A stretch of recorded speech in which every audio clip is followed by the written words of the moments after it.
صاحب میں آپ کی طرف آؤں گی کہ فیصل واڈا بھی یہ تنقید کرتے رہے کہ وزارتوں میں کرپشن ہو رہی ہے، اور نام بھی لیا انہوں نے لوگوں کا، صوبے میں کرپشن ہو رہی ہے، وہ بھی بات کی، اور انصار عباسی نے بھی اپنی رپورٹ میں لکھا کہ جو irregularities ہیں مختلف وزارتوں میں وہ 187 بلین ہے، اور اس کے ایکسپینڈیچر بھی بتایا، اور سندھ کے حوالے سے بھی اسی طرح لکھا جا رہا ہے۔ تو یہ آپ کو پتہ ہے کہ پاکستان کی جو پولیٹیکل ڈائنامکس ہے، جب ہم دیکھتے ہیں کہ کچھ پولیٹیکل کرپشن کی سٹوریز آتی ہیں تو نیچرلی جو ہمارا سسٹم ہے وہ یہ سوال اٹھاتا ہے کہ اب there is something wrong for the government اور دا سسٹم۔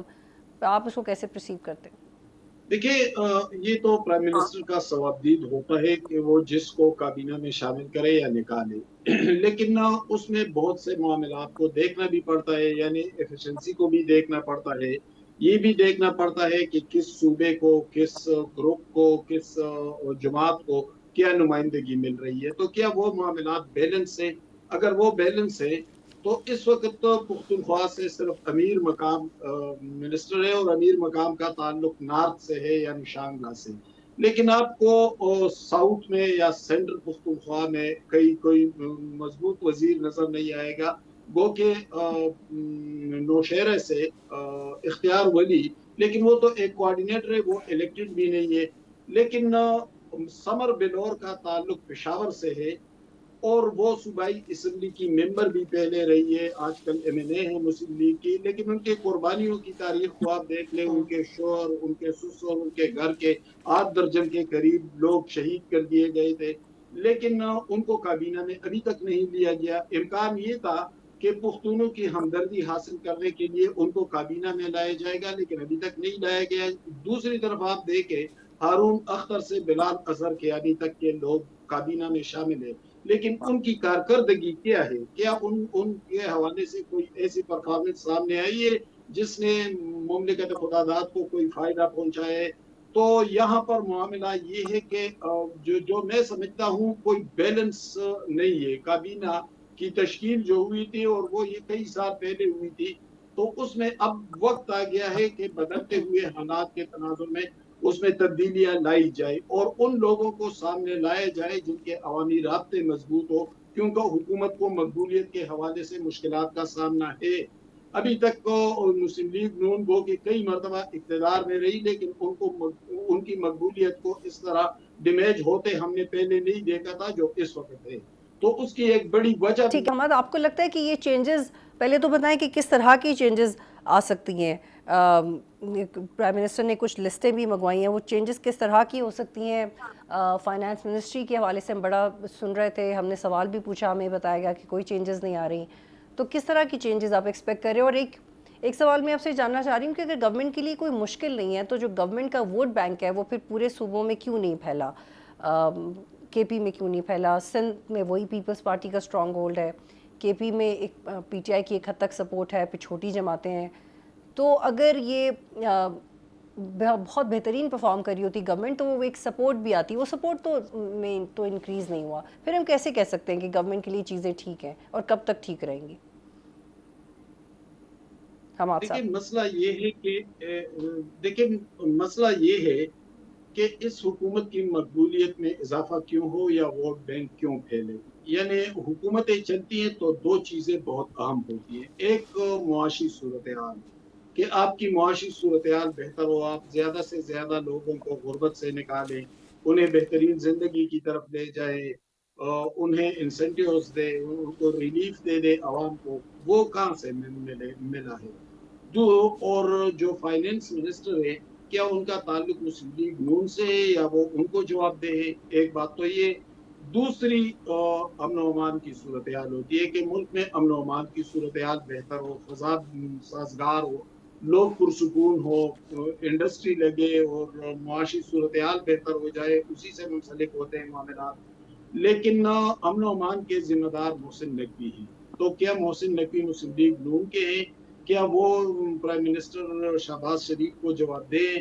اور امن و امان کی صورتحال آپ دیکھ لیں، خیبر پختونخوا میں اور بلوچستان میں کیا صورتحال ہے، حتیٰ کہ پنجاب کے اندر بھی امن و امان کی صورتحال کوئی بھی زیادہ قابل ستائش نہیں ہے۔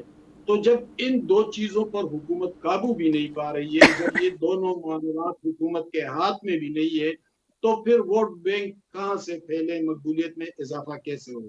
یہ جو حکومت کی مخالفت ایک سطح پر موجود ہے، طاقتور مخالفت، تو اس کی بڑی وجوہات یہی ہے کہ نہ وہ معاشی طور پر کوئی ریلیف دے سکے عوام کو، نہ وہ امن و امان کی صورتحال کو، گورننس کو بہتر بنا سکے، کیونکہ دونوں وزراء بھی ان کے نہیں ہے۔ ایک اب اور زاویے سے جب بات کرنا چاہ رہی ہوں آپ سے کہ ایک اور زاویے سے نماز صاحب بات کرنا چاہ رہی ہوں، عمران خان اور بشریٰ بی بی بیرسٹر سیف سے ملنا چاہتے ہیں، کیوں ملنا چاہتے ہیں، اور کیا یہ ملاقات ہو پائے گی؟ کیونکہ پہلے جب پی ٹی آئی میں جو پیورلی پولیٹیکل لوگ ہیں انہوں نے بھی ٹرائی کیا تو ان کو بھی اجازت نہیں ملی، کیونکہ ان کے کولیگز نے ان کے لیے مسائل بنائے۔ تو اب آپ کو کیوں لگتا ہے کہ یہ ملاقات ہو جائے گی، اینڈ وائی بیرسٹر گوہر؟ بطول میں آپ کو ایک بیرسٹر سیف۔ بریکنگ دوں گا اس سوال پہ۔ دیکھیں، بیرسٹر سیف کا تعلق بنیادی طور پر گنڈاپور گروپ سے ہے۔ جب گنڈاپور چیف منسٹر تھے خیبر پختونخوا کے، تو اس وقت ایک طاقتور مشیر اطلاعات تھے بیرسٹر سیف، اور وہ اڈیالہ کے ساتھ اور اسٹیبلشمنٹ کے درمیان یہ سارے معاملات وہی اسی کے ذریعے کمیونیکیٹ ہوتے رہتے تھے۔ اب بیرسٹر سیف ملنا چاہتے ہیں اور انہیں ملنا چاہیے بھی۔ اگر اس ملاقات سے امکانی طور پر ہم بات کر سکتے ہیں کہ عمران خان اور بشریٰ بی بی کو کوئی نہ کوئی ریلیف مل بھی جائے گا، لیکن ان کو ملنے کون نہیں دے رہا ہے؟ دیکھیں، خیبر پختونخوا میں سہیل افریدی کی حکومت کو بغاوت کا سامنا تھا، 35 ممبران ناراض تھے، لیکن آج وہ 35 ممبران کہاں ہیں؟ ان 35 ممبران کو کس نے پیچھے دھکیلا؟ ان 35 ممبران کو کس نے سہیل افریدی کی حمایت میں موڑ دیا؟ ایک سوال تو یہ ہے، کیا بیرسٹر گوہر اور سہیل افریدی کی محسن نقوی سے ملاقاتیں نہیں ہوئی؟ تسلسل کے ساتھ ملاقاتیں ہوئی، اب بھی ملاقاتیں جاری ہے، اب بھی رابطہ بحال ہے۔ تو گویا میں تو بحیثیت صحافی یوں سمجھ رہا ہوں کہ بیرسٹر سیف کو ملنے اپنے پارٹی کی طرف سے نہیں دیا جا رہا ہے، کیونکہ پہلے جب گنڈاپور چیف منسٹر تھے خیبر پختونخوا کے، ٹھیک تو ہے حماد صاحب، لاسٹ ٹائم آپ ہمارے پروگرام میں تھے، آپ نے کہا تھا کہ اڈیالہ میں کچھ رابطے ہو رہے ہیں، تو یہ اسی کا ایک سٹیپ ہے جو ہم اب دیکھ رہے ہیں کہ اس ملاقات کی ڈیمانڈ کی گئی ہے، یا پھر جو شہباز شریف نے ہاتھ ملایا اور اس کے بعد بیرسٹر گوہر نے کہا کہ اب تو بہت لیٹ ہو گیا ہاتھ ملانے میں بھی، تو یہ کس کی کڑی ہے جو ہم ابھی دیکھ رہے ہیں؟ کیونکہ جو لاسٹ ٹائم ڈیولپمنٹ تھی اس کو تو رد کر دیا تھا بیرسٹر گوہر نے۔ دیکھیں، رابطے کبھی نہیں ٹوٹتے، حالات کسی جماعت کے لیے کیسے ہی کیوں نہ ہو۔ یعنی نواز شریف صاحب پہ مشرف دور میں کتنا مشکل وقت تھا، لیکن اس کے باوجود رابطے شہباز شریف صاحب سے، چودھری نثار سے، مختلف لوگوں سے پھر بھی کہیں نہ کہیں رابطے ہوتے رہے، اب بھی وہ رابطے ہو رہے ہیں۔ لیکن پی ٹی آئی کے اندر یہ صلاحیت مفقود ہے کہ وہ ان رابطوں کا کوئی ٹھوس فائدہ اٹھا سکے۔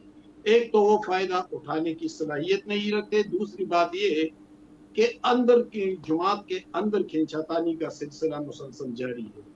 یعنی اس کے اندر اتنے گروپ سے کہ اگر ایک گروپ بات کرنا چاہتا ہے تو دوسرا گروپ اس کے خلاف شروع ہو جاتا ہے۔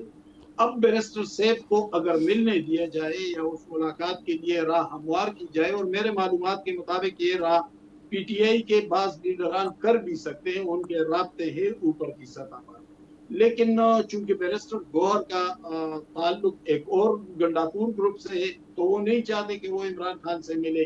اگر وہ عمران خان سے ملے اور تمام جماعت یکسو ہو تو اس کے فوائد ہو سکتے ہیں پی ٹی آئی کو، لیکن وہ اندر سے جماعت کے اندر یکسوئی نہیں ہے۔